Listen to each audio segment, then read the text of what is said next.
Let's talk about something, a feeling I think you might know all too well.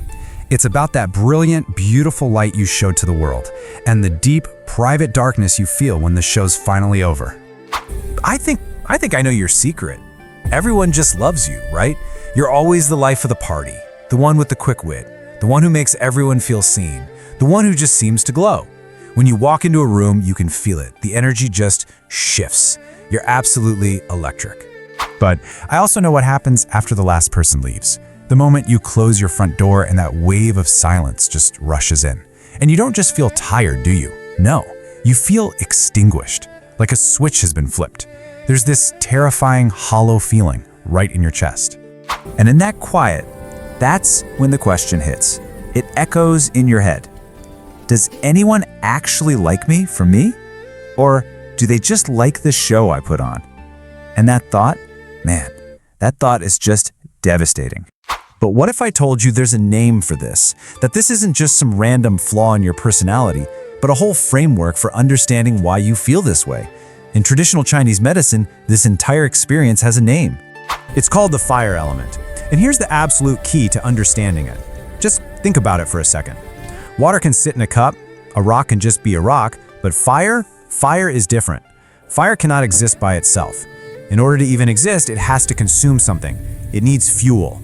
So, if you're a fire soul, what's your fuel?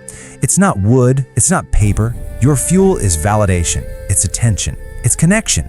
You are literally feeding on the energy of other people just to feel alive, to keep your own flame going. And look, this need for fuel, it comes with an incredible gift. A kind of superpower, really. It's known as Shen, which means your spirit. It's that magnetic sparkle in your eye, that incredible charisma that just draws people to you like moths to a, well, you know. It's why you can light up any room you walk into. But this, right here, this is the tragedy at the very heart of the fire soul. It's a critical, painful misunderstanding that's taken over. You've confused being truly, deeply loved for who you are with simply being noticed for what you do. And you're terrified that if you're not burning at your absolute brightest, you'll just be invisible. So what happens when this fire burns completely unchecked? What are the real consequences of living this way, day in and day out? Let's talk about the diagnosis for an unbalanced fire. You see, the fire element is connected to the heart. And when it gets out of balance, you start to chase something that feels like joy, but it isn't. It's not true, grounded happiness. It's what's called manic joy. It's that quick dopamine hit from 1,000 likes, that fleeting rush of a viral video. You're constantly chasing these highs because, deep down, you are terrified of the lows. And that chase, it sucks you into this horrible, destructive loop. It all starts with that deep, gnawing craving for validation. So you start chasing those manic highs to get it. In the process, you burn through every ounce of your energy. And then, what happens? You crash, inevitably.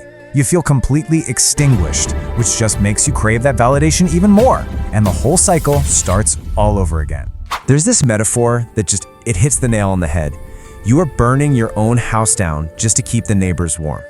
You give away all your light, all your heat, all your energy, and you leave absolutely nothing for yourself. And what's left behind when a fire has nothing left to burn? You're just ash.